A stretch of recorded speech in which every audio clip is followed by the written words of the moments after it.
We are really excited. I'm so excited to have these two humans with me. This is a series that we're calling The Porch, and I'm asking my favorite thought leaders, human beings, CEOs, business owners, about the things that matter most to them.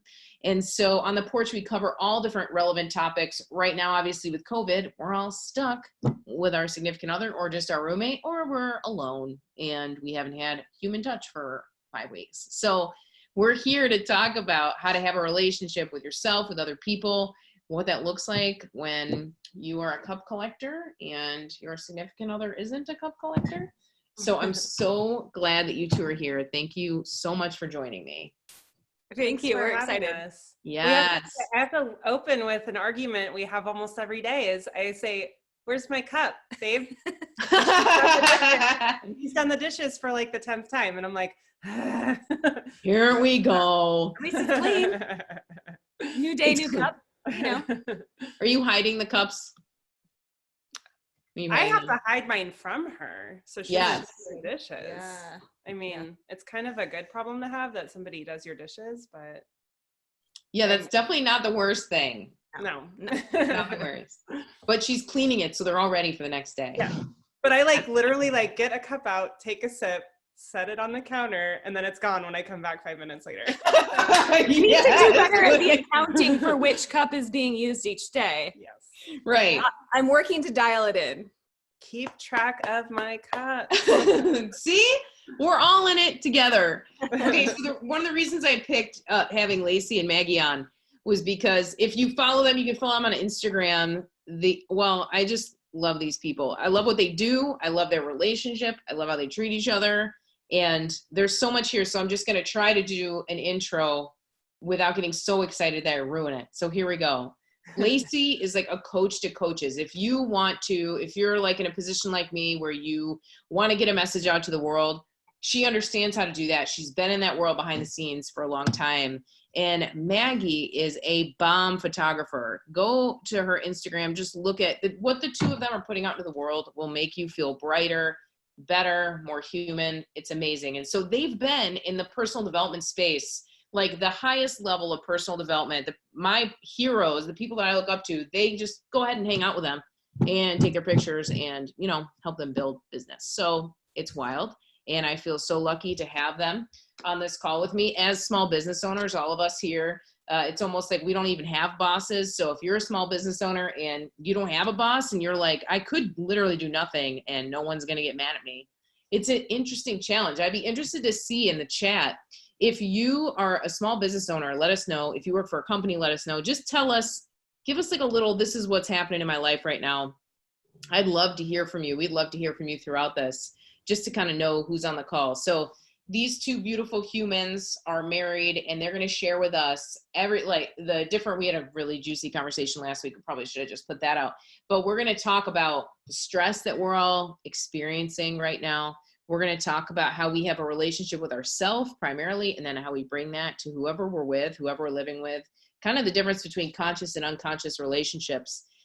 We were talking about this last week when we were just hanging out, but if there was ever a time to grow close to the person you love the most, this is like make or break time. And so I wanted to bring them on because they understand that the pressure of that. They also understand the pressure of having their own business. Lots of layers of pressure here.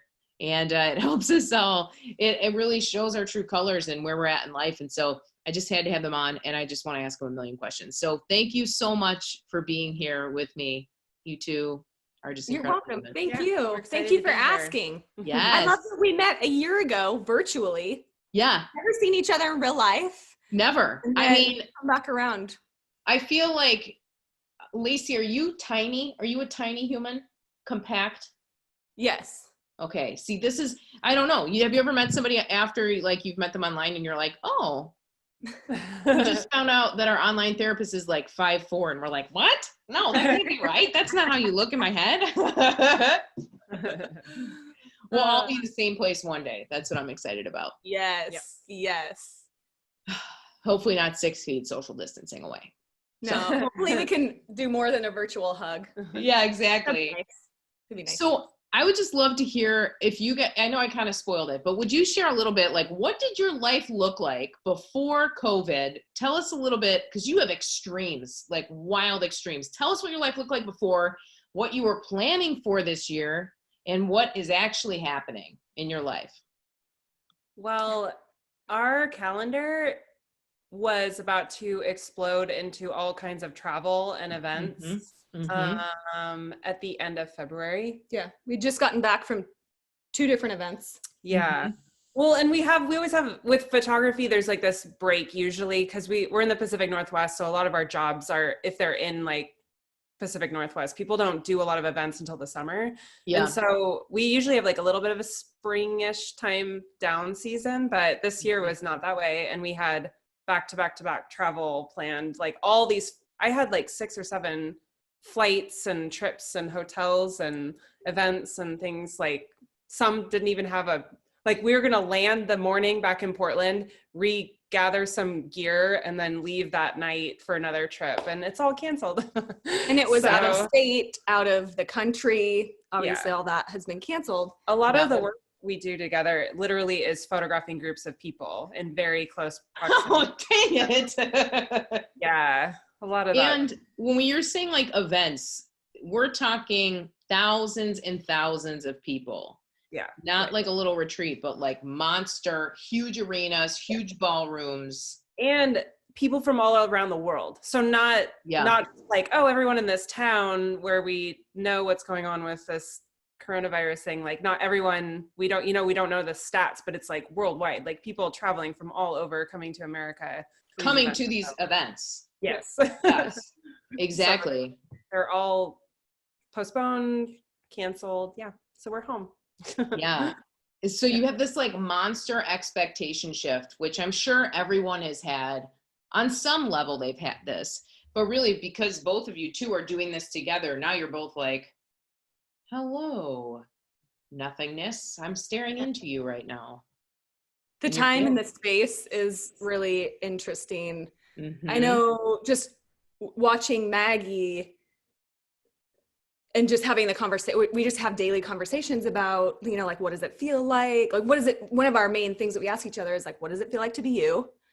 Yeah, that's a great question. You know, at the end of the day, it's what did you like best, or when did you feel most loved? Because that's kind of like a temperature check, right? Like what worked?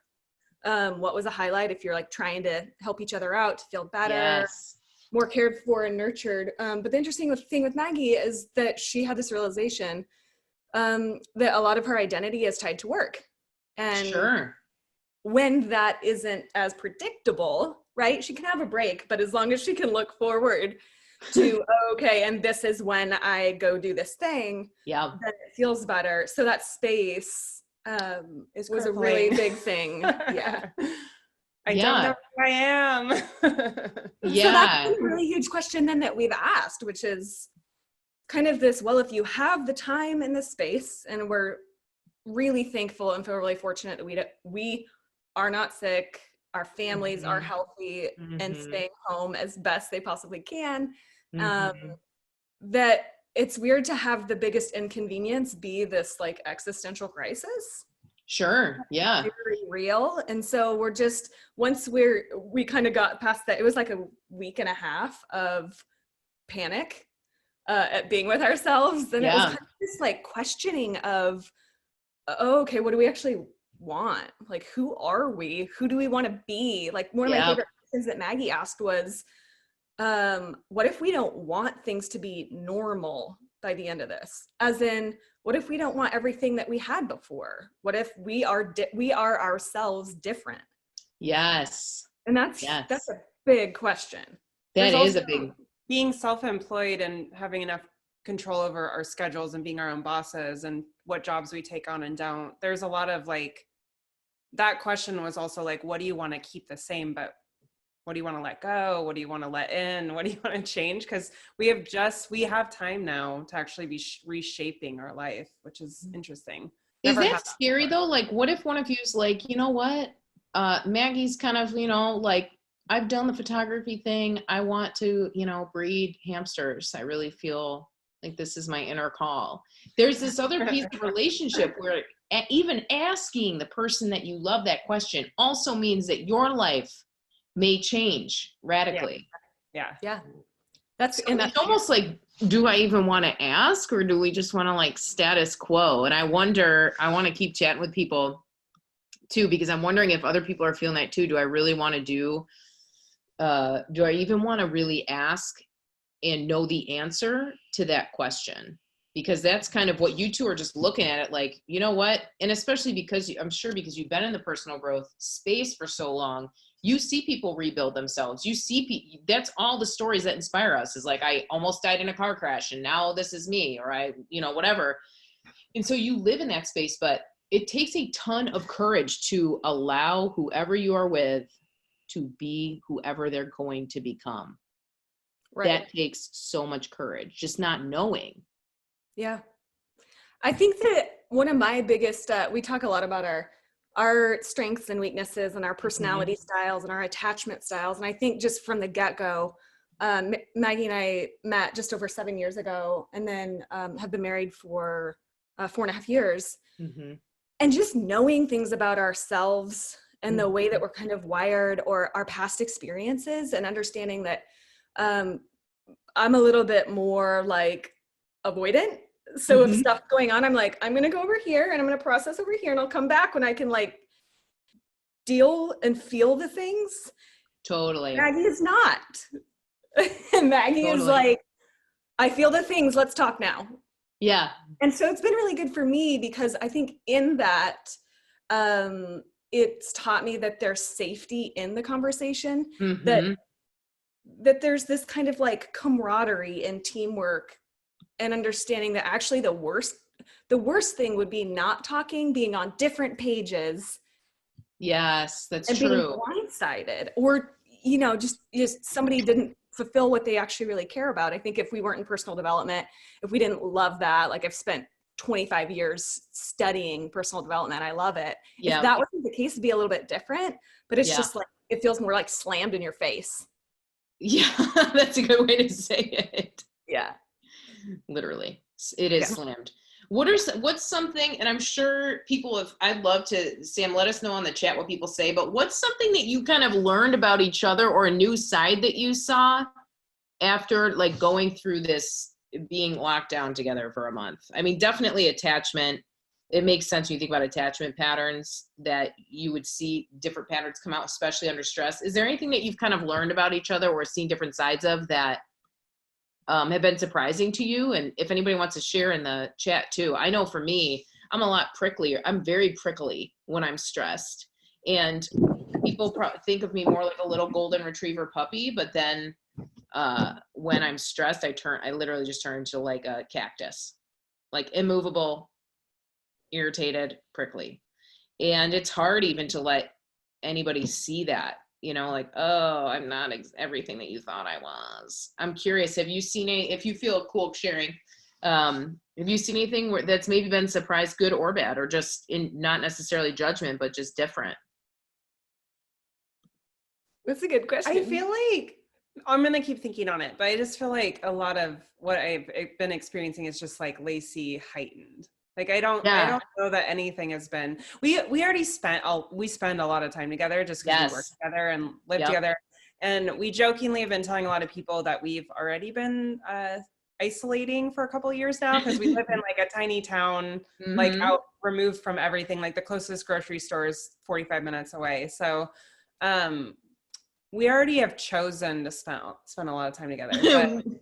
But we are socially distant by choice. Yes. The stress makes it, that part is what makes it different. Because that part is the thing that I think is the thing that we go like, why do you drink so loud? Why do you chew your food so loud? Why are you guys, why are there so many dishes?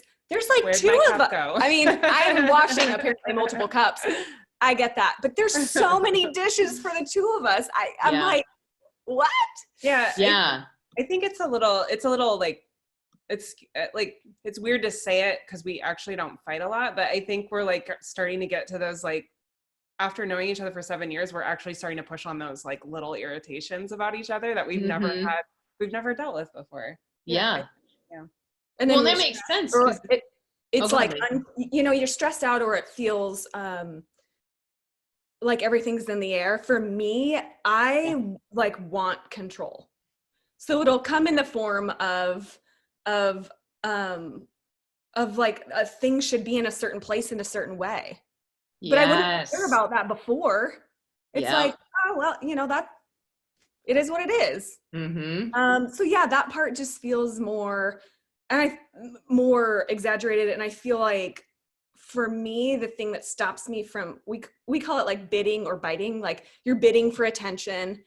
Like I went out and pulled every possible weed outside because what else are we doing? Yeah. And then you stood by the window and you were like, wow, all the weeds are just gone. Oh, little attention. I turned the shade and admired it myself. And then I turned back and she's like, babe, do you want me to come look?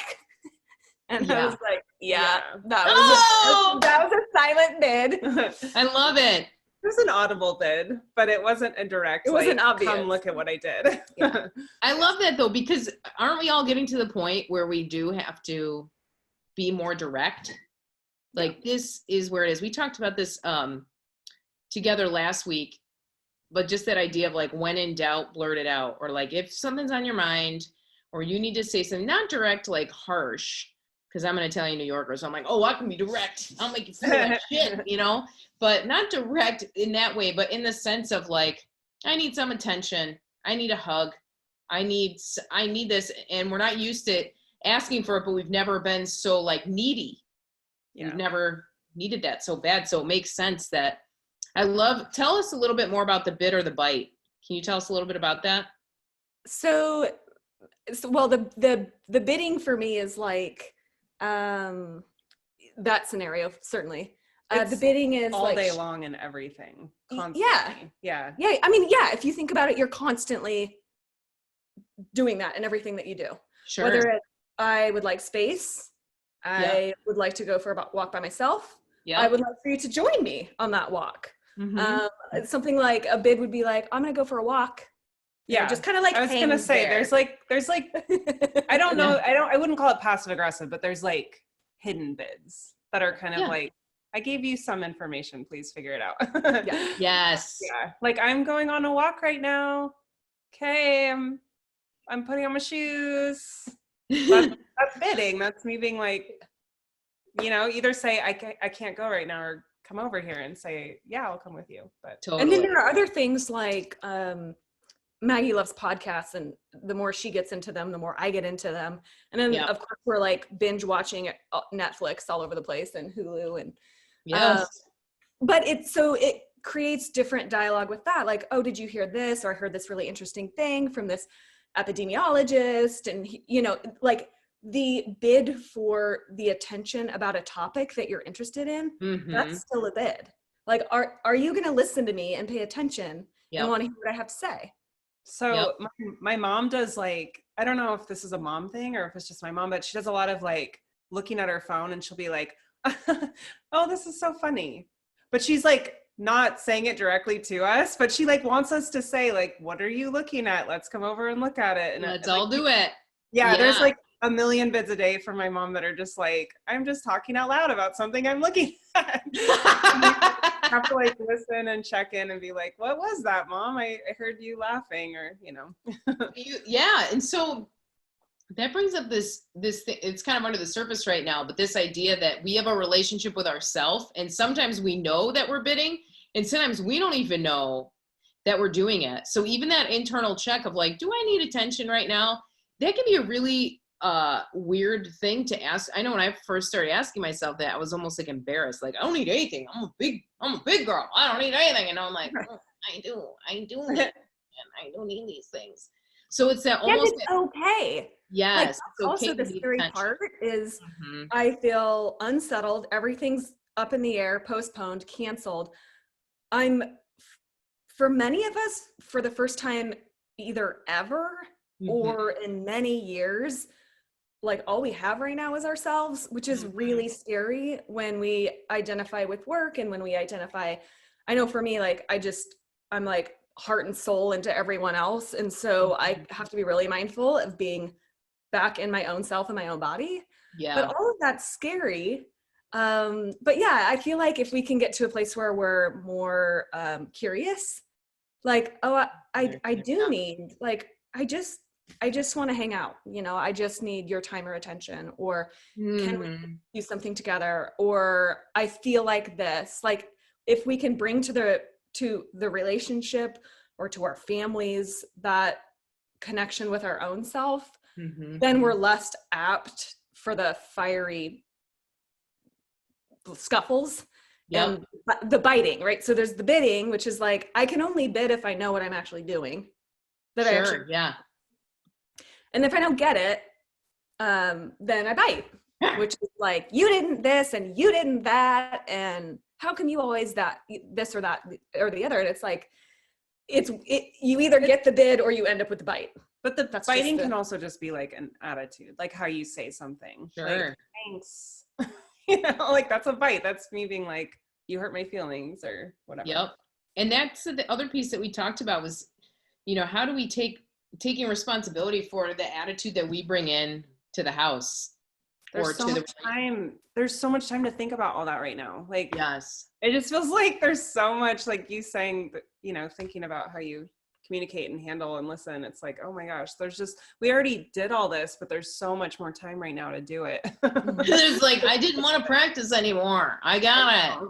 Well, it seems like it's more significant. It's more meaningful. It's like the whole world on our shoulders. Yeah. What does it mean if I want to like change my mind about something, or I want to, it's interesting the different permissions that we allow ourselves. Like for us, it took a couple weeks to let ourselves do the thing, like maybe we should clean out the closets, and I guess we could, like, you know, make our space feel good to be in.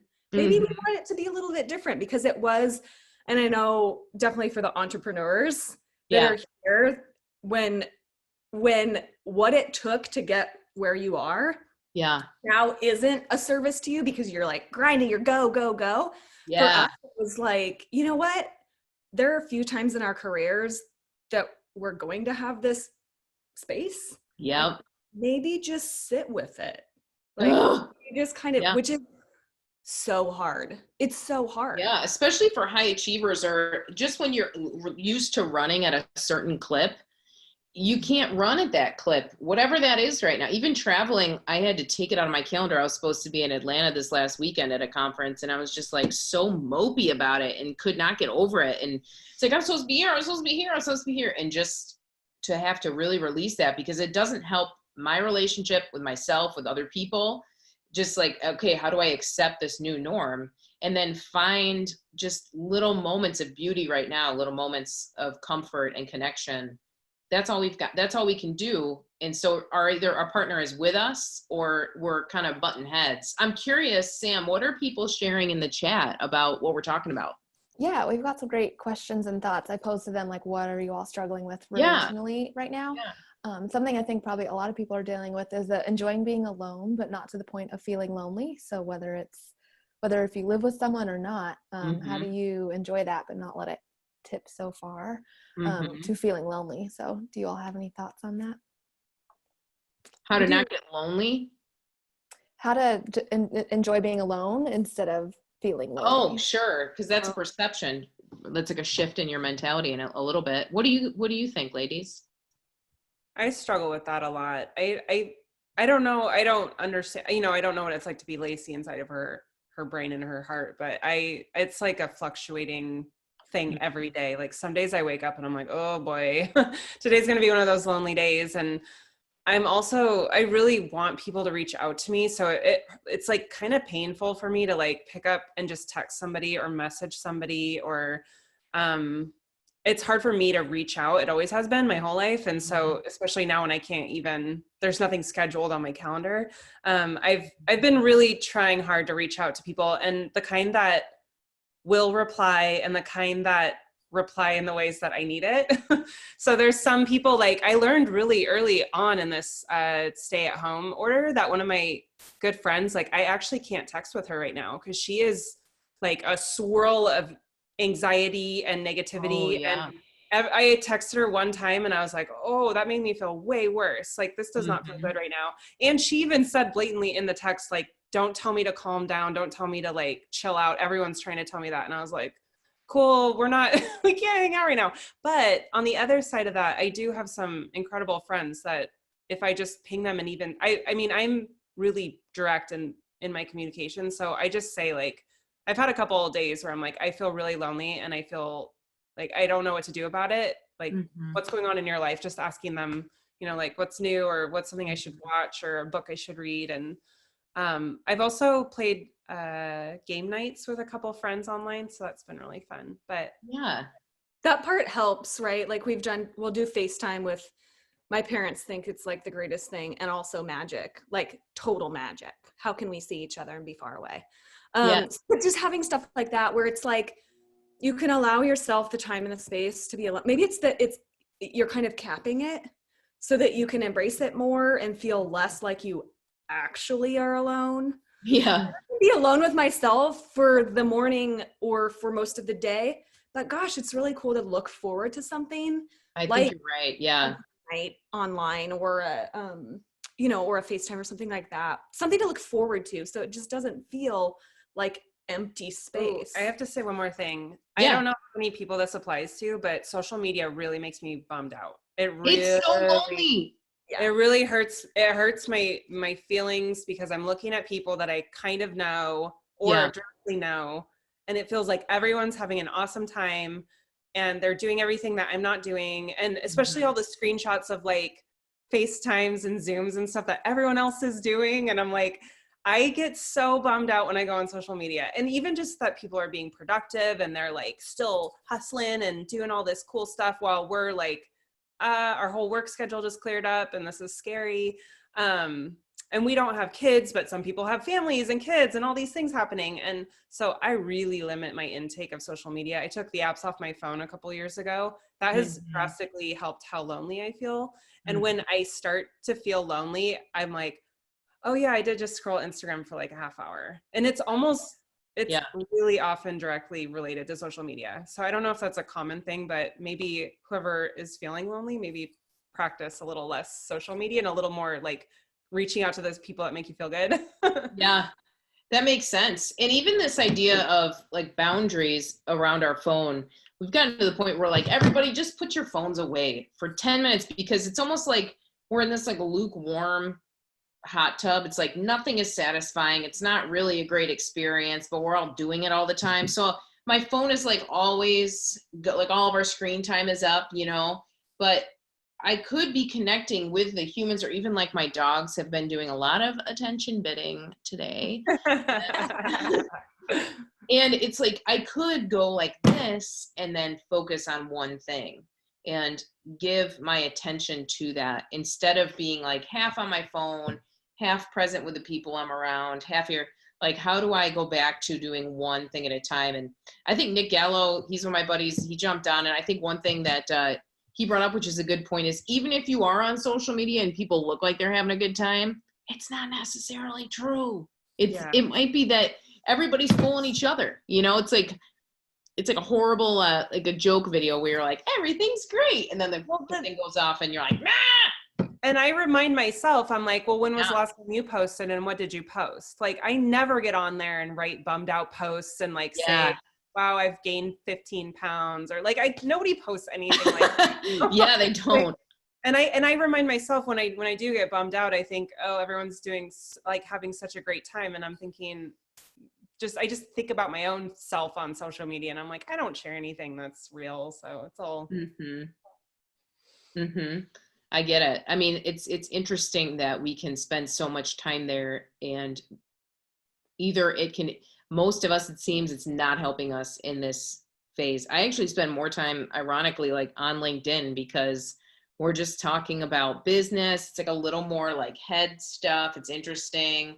And I'm not hearing like these horror stories I'm just trying to, how do I focus my energy. And our energy too, we were saying earlier, like impacts everyone, right? So if I come down to breakfast, I'm like, oh, what a day. It's another day of this.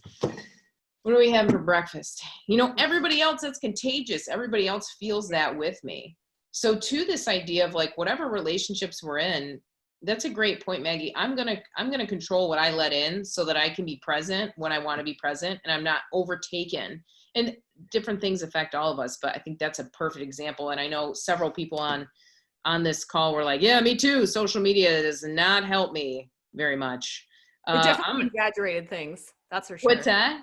It definitely exaggerated maybe what we already felt.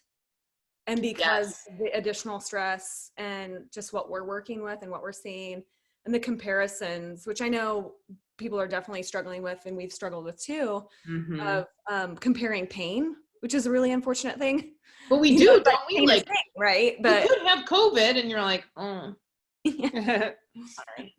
I guess my existential crisis seems not so much. I guess I can't complain, but that doesn't help anybody. That's right. That's so right. Yeah. All you know is what you know, and what feels like the worst or what feels painful is whatever you're dealing with. That's right. And the comparison isn't helpful. That's so true. That's so true. Sam, what else are people asking or wanting to talk about? I'm trying to scan this just real quick. Yeah, I would love to hear. Allison brought up a great point of like whether it be living with a roommate or a partner or whatever it may be, of figuring out how to designate fun time together and not just coexist. So you're under the same roof, but that could easily just be like, we live under the same roof, but we have no like relational growth together or space from each other. So do you have thoughts on like how can you create those moments of this is intentional, this is phones down, this is fun time, and then also we're going to have our own like I'm an individual human being time? How do you balance that, especially for you all, since you seem to have done this for more than a few months?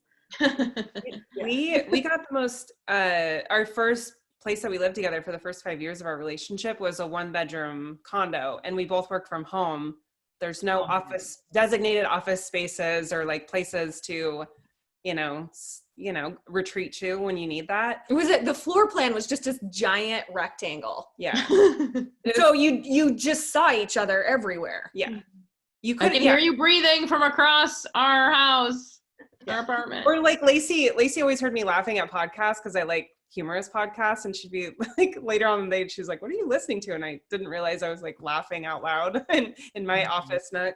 But we learned really early on that time together isn't always connected time. So even though we spend, and this is happening right now while we're at home without work to do, we both are still like, so when can we hang out? Despite the fact that we haven't gone more than 5 minutes without like seeing each other and being in the same room. But just because you're in the same room does not mean that you are connected, that you're like, it's the being on your phones thing. Like, we're all on our phones, we're all sitting together, but like, you could pass days like that and never feel like you actually had a conversation or connected. So I think from my perspective, we learned really early on to over communicate what we were doing with our time. And I still do this daily. I come downstairs and I let her know what's on my mind for my day. And I ask her what's on her mind for her day, agenda wise. And we pick times to hang out and be together. So we live at the beach here, which is extremely fortunate. We actually have a place we can go and walk outside and enjoy. And so, that's on our schedule every day, is to go on a walk. But we come downstairs and I'm like, hey, I'm going to write for 3 hours. What are you up to? And she says, I'm going to make breakfast. I'm going to read in the corner. Cool. So maybe at like 11, we could go on a walk. Yeah. And then we have our own time to be doing what we need to do, but we over communicate. And then when it's coming time to 11, hey, it's almost 11. Are we still going on the walk? I'm still reading. Can we go at 12? Like we're just constantly talking. And then a lot of communication. Yeah. It's a lot. And I have to say, Lacy is really good at gently asking when we are on our walk, finally hanging out and being together intentionally. If I pull up my phone and I'm like texting somebody that just pinged me, she's like, she'll just kind of stop and be like, can we not text? Like she'll say something nice and in a gentle way, but she's like, I just want to make sure that we're hanging out. And I'm like, it seems so absurd because we're spending all day long together, but I'm not there if I'm looking at my phone or Or we're talking about work. Like that's the other thing, right? Is that it's really easy in doing work together, so the stuff I'm doing, she's helpful. I'm like, oh, hey babe, can I like, run this by you? What do you think of this? Yeah. She's like, back and forth. You can spend hours on that, but that's not our relationship time.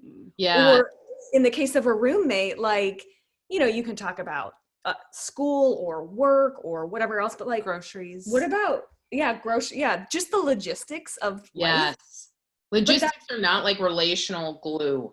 Mm-mm. And Maggie I love it. As you were talking, I was like, oh, you're a quality timer. So early on in our relationship, I had read The 5 Love Languages by Gary Chapman. Love it. The book changed my whole life, mostly because it made me understand myself. And then I also could take it outward and understand the people I was working with, understand clients, understand Maggie. And Maggie's a quality timer and she's physical touch. And I'm acts of service and what's my words? Opposites. Who knew? But if I know what she is and what matters, then quality time for her, I'm like, okay, distraction free. It doesn't have to be the entire day, but it has to be really deliberate. And the second that I get distracted or I pivot my attention, it's like, well, that kind of takes away the connection, the fun, the meaning. And for me, it's like, she knows, like, if I leave her a note or a post-it note or something somewhere, like I save that forever. I've saved all of them. And that means so much to me. Or things like, I do enjoy doing the dishes, but but not cooking. And she's like, well, I enjoy cooking, so I'll do the cooking part. And I'm like, that makes me feel loved. Yeah. Like finding different ways of connection and playing up on what that is. I feel like at least you're not trying to do everything, because we are already overwhelmed, even if we do have a lot of time. But we're doing the things that actually are significant, like they matter. Yeah, we call it in our house, we call them like high ticket items. Like, what's a high ticket item that I could do for you today? Because I might think that you're going to love me mopping the floors, but what you'd really like me to do instead is sit and look at your face undistracted and talk with you or snuggle or whatever. And so that's you. Yeah. What was the time that you did something like the biggest act of service? Oh my gosh. What was it? We had just moved into our house. Yeah. There were still boxes all over the garage and it drove her crazy. And she said, I heard one day, all I want is to be able to park the car in the garage. And I was like, yes, acts of service. That I will do this. Yeah. She was gone on a work trip. Yeah. I was home and I was like, all right, I got 2 days. I'm gonna make this happen. And I'm not just gonna move the boxes. Like, I'm gonna put stuff away. Like, it's gonna be put away. The car's gonna fit in the garage. She's gonna love it. But when I'm on a work trip and I come home and I'm actually a quality timer, not an acts of service, all I want is for her to like drop everything and not do anything except for just sit with me. And like, that's all I want. So she comes home and I'm like, I can see, like, we have Find My Friends just so we can be safe and talk each other. Lacy's excited for the biggest presentation of love she's ever presented to me. A big reveal. Big reveal. So I'm like timing it. I've got my phone and I'm like, okay, she's like 2 minutes away. I'm going to hit the garage door. It's going to be open when she drives up, and she comes back and she's exhausted. And all she wants to do is just like chill out and veg out. And I don't want to perform. I don't want to be like, wow, the garage, it's amazing. I just am like, please, I just want to crawl into pajamas and not move. But it's stuff like that where you learn. It's funny because in some ways, it's easy to identify what is most meaningful to people, right? Because I gave what I actually want myself. Yeah.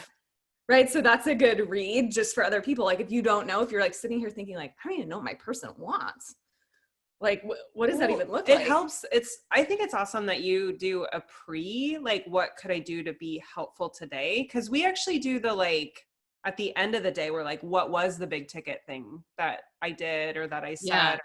Yeah. We always like do a recap, but I think it's kind of cool to do like a like what will be helpful today or what will make you feel loved and supported. I like that. And I think in the realm of like the question about a roommate, I think like tying this all together, if you can figure out how they feel most connected, loved, supported, how they want to communicate. And I think, I mean, I'm the type that's just like, just ask them. Totally.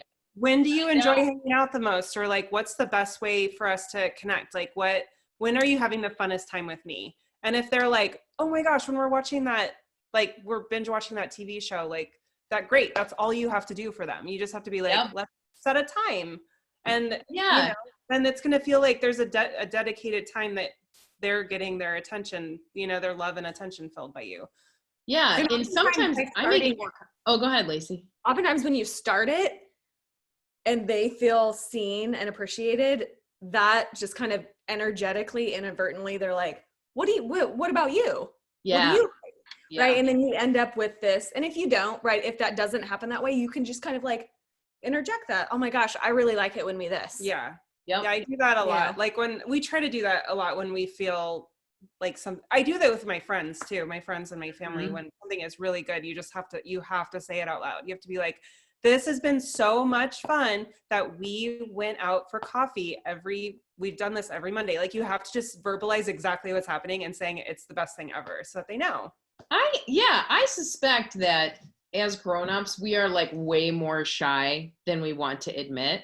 And so it's so hard to be like, I enjoyed that, you know, or like, what's your high ticket item today? And then whatever we say, it's like, I feel so sheepish. And it's usually something really simple that takes 5 minutes. Like, I don't know, like maybe you could just like rub my legs for like 5 minutes. And then for that 5 minutes, I'm like, I am the most loved human on the planet. But it doesn't have to be confusing or hard or heavy. It can just be understand the love languages, asking what their high ticket item is. And I find that through these weeks, our ticket items are like our highest ticket item. Like what's the thing that would blow it out of the water? It's different. Sometimes it's like you go to the grocery and wear the mask and the gloves and we don't both have to go. I'm like, easy, done, you know, never would have thought of that. Never would have thought we'd be there, but there we are, you know? So I think it's so cool that you were conscious before and now here you are in this elevated experience. And I know we're running short on time and I just want to be mindful of that because I'm sure everybody needs to go practice one of these things, maybe with somebody, with a roommate or a friend or whatever. I'm curious, Sam, did you see any other questions come up in this chat that you wanted to, or even comments? I saw somebody, I mean, a lot of people have been chatting. I'm so glad they have. We do read over the entire chat. Sam and I have a debrief tomorrow morning where we will debrief this chat. And if we miss anything, we will redirect. But anything else that stands out to you, Sam? Yeah. There were a couple that agreed with each other of like dealing with anxiety or depression or stress or whatever, fill in that blank, coming out as hostility to the person you're living with. And so having to like, how do I dial that back or how do I express that differently? Like I can totally relate to that what's going on in your head and the way it comes out might be different. Yep. I think one thing that's helped us too is like just having a sense of humor about it. Like because I tend to run anxious just as a human, like just, you know, some of us run anxious, some of us maybe run a little bit more depressed on the other end, depending on how you're feeling. But I'll just be like, I'm a pricker bush today. I'm a big pricker bush. I'm going to prick you. I'm going to prick. And then everybody's like laughing instead of it being like, whoa, what's wrong with her today? Why is she being, but if we can even just, when we come into the room, if it's not that you always have to have perfect days, my dog is literally just staring at me right now. I want to say hi to everybody. You can come up. Come here. It's not that you have to have a perfect day every day. It's that we can be really just the quicker we can name how we feel, the less tense everyone else will feel in the room. So it doesn't become personal. It's just, I'm just in this headspace. Or Maggie, you shared an example last time when like, if Lacy's like thinking about, like we all go into like think space where we're like totally offline, but we look pissed. Yes. Yeah. Lacy has a really bad resting bee face.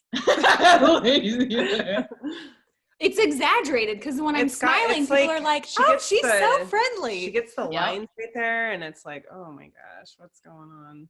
Yep. And you have to ask, what's going on with your face? Yep. Otherwise, you read into it and it's this big story that actually and isn't sometimes true. it's never about me. That's one thing I've learned. It's never about me. And that's always a relief. That relieves my anxiety. And then it's oftentimes something silly. Like, I was wondering if the nursery was open and if I could go get dirt. And I'm like, that's great, because your face looked like not okay. I wrote a whole story about us and our future. Yeah, which I'm sure a lot of people are doing that right now, like in close spaces in time. They're just like, are they mad? Are they angry? I mean, I know I do stuff like that. Well, I think it's also easier to identify what we see in other people and then project our feelings on that and make a story than to stop and sit with ourselves and be like, why do I feel this way? What does this mean? What just happened? Yep. For me, it's like, oh, you want control over a scenario or in a situation that I don't get to control. I get to control a lot of things about my life. Yeah. I have choices in how I do that, but I don't have control of some things that I feel like I'm used to. And now it's pointing out how little I have control. And now I'm going to see everywhere else around my whole world. Yes. And I'm going to get mad about it. But actually, I just want to feel safe, or I just want to feel like I know what's coming. Yep. Exactly. And I think that's such a good point, that the way that we were controlling life before, you may not have noticed how much we were doing that. And now it's like, if somebody drinks that last can of Diet Sprite, I'm going to lose my mind. And we're feeling the tension. Okay, I got one more question for both of you. I'd love to hear your thoughts on this. Several people have asked this, but what about a relationship where you're not together? Like, you're not living in the same place and you haven't been able to see each other for weeks. I think if you have thoughts about this, Lacy, Sam, I'm going to totally throw Sam in on this, because she was quarantined without her fiance for 3 weeks. So Sam, will you share? We'll give Lacy and Maggie a chance to think about it. And I'll just share one thing I think that can be really helpful to keep that emotional glue between you, is to share your favorite memories together and be nostalgic together. Like, I know we're not together right now. Remember when we went this and we did this, and relive some of your favorite moments, even if it's over the phone or FaceTime. I think nostalgia is some of the glue. Some of the memories you've already made, you can return to. Sam, what did you do when you couldn't be with Max? Yeah, I would, good question. I agree with the nostalgia piece. I am a words of affirmation person, so writing handwritten notes is huge to me. So we wrote a note to each other almost every other day, even though we live in the same city. So that was really helpful. One thing I also liked was talking about our day. Like, what do you have going for the day? What are the 3 things you want to accomplish? And kind of an accountability partner. So that was nice to be able to share in successes, or, okay, I want to drink my whole thing over my water bottle. I want to answer these 3 emails, and I want to do this before lunch. And then we would check in with each other. So with that way, like, I felt like I was a part of his day, even though I wasn't physically there. I would say those things helped. And then just like Lacy and Maggie were saying, over communicate. So, okay, we're going to FaceTime at this time. I'm going to text you over lunch. And we're going to play Yahtzee, like play virtual Yahtzee together. Like, just being super over communicative. It feels like too much, but then it's like, okay, I know the next time I'm going to see him. I know the next time I'm going to get a letter from him. Like, control what you can't control. And that helps like remove the anxiety and stress for sure. Totally. I love that. Lacy, I love the routine of that. Like, that's beautiful, right? It's like, okay, we're still in this. We're understanding and experiencing each other's lives separate, but still together. I still know what you're doing. I know what's going on. I can contribute. Like, yeah. And then the piece of, and it doesn't last forever, brings us hope for, wow, I am like, I know when Maggie goes on work trips, I'm always like, I appreciate her more and more and more and more. And I'm just like, she does so much. Life feels so much better with her here. And so it's like that time where you can kind of hit a funk. Instead, it's like, I try to kind of train myself to appreciate, like, what is it that feels that like whole and, magnetic and wonderful pieces. And then just as I do miss her, or as things are, life is as it is right now, it's like, oh, wow. I'm sure, Sam, you're like, wow, there are a lot of things that you guys are back together now, right? Yeah. Yeah. Okay. Yeah. in those 3 weeks, I'm sure you were like, you just have epiphanies about like, wow, you know, like their strong points, what you really love and appreciate, like almost returning to that, oh yeah, what made you like them or fall in love with them or enjoy being with them, even if it's like roommates. I know that we all have different scenarios, right? Like I was best friends with my roommates in college, and it's like when we go away and we're doing something else, you're like, oh, I miss them. Like when do we get back together? Yeah, I love that routine, the routine piece. Isn't that interesting? Communication routine, like really seemingly basic things. Mm-hmm. Yeah, it's calming. It's huge. Yeah. Totally. Yep. I think that's great. Well, I would love to hear, do you have a final word for all of us as we're processing our relationships and whether we're all together or not? I know there's been a lot of little nuggets here today. If you had one thing that you could tell everyone on this call, what would you want them to hear? I know yours. Oh. I tried to steal it from her. I know. Maggie, you're going to talk about curiosity. Yes. Steal it last time. I got a different one. Oh. I guess, yeah, being curious. I kind of lead with that in life and in my creativity. And it's definitely like if I start leaning towards anxiety or fear or feel like I'm lacking or I'm not good enough, I stop and I'm like, what can I be curious about right now? Yeah. So I do a lot of journaling. I do a lot of, just freestyle, like no structure to it. Just like what is in my head. And I just try to be curious and fascinated because there's just so many, like how I said, I asked Lacy, what's, like your face is saying you're upset, but what's actually going on? Because if you just ask questions and you're curious, there's just I just think what you actually find is so much more beautiful and interesting and life-giving than the stories you make up and the fears you have inside your head. And we all have that right now. Oh, I was thinking the same thing. I'm like, if there was ever like a time where we're afraid and our stories are going negative real quick, it would be now. It would be now. And so just that idea of like, how do I stay curious? And accepting, and if something recharges my partner that I'm not into, how can I like find a middle ground and be helpful and be a teammate?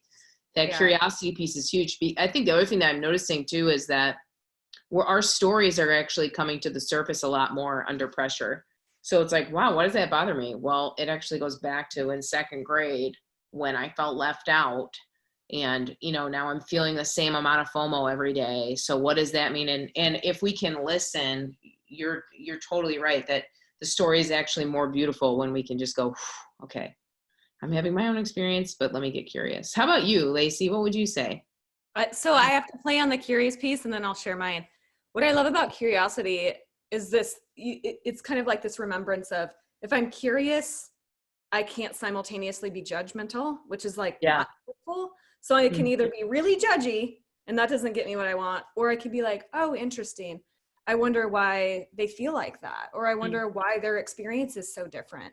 Mm-hmm. And then to Maggie's point, like ask, like be interested. It doesn't have to be this like very regimented thing. So yeah, I love that about curiosity. Like I feel like it's so much more productive in that way. And then for me, my one thing that I would want to share is like, we can't control a lot of our circumstances, but we do have choice. Mm-hmm. And I think choice for me in my life, at really huge points in my life, completely changed the landscape of everything I am, and gave me opportunity to take power back over my life. And I know that we can't maybe change certain things that are happening, but we can choose what we do with them. We can choose how we respond to them. We can choose who we will become as a result. And I think that's a really incredible and beautiful thing. It's hard to do, and some of it's ownership, right? It's really easy to get mad at something else or mad at somebody else, but it's like, oh, how do I take part in that? Or what do I really want? Or what do I really feel? Or in a scenario where we're all at home and it's been weeks, what can I choose to do? Yeah, what can I choose? That's right. Yeah. Because there's a balance. We're not totally, we still do have some agency and some choice. And that feels good, doesn't it? When you decide to take, it can be as easy as like the other day I wasn't feeling good. I'm like, you know what? I'm just going to pause on everything.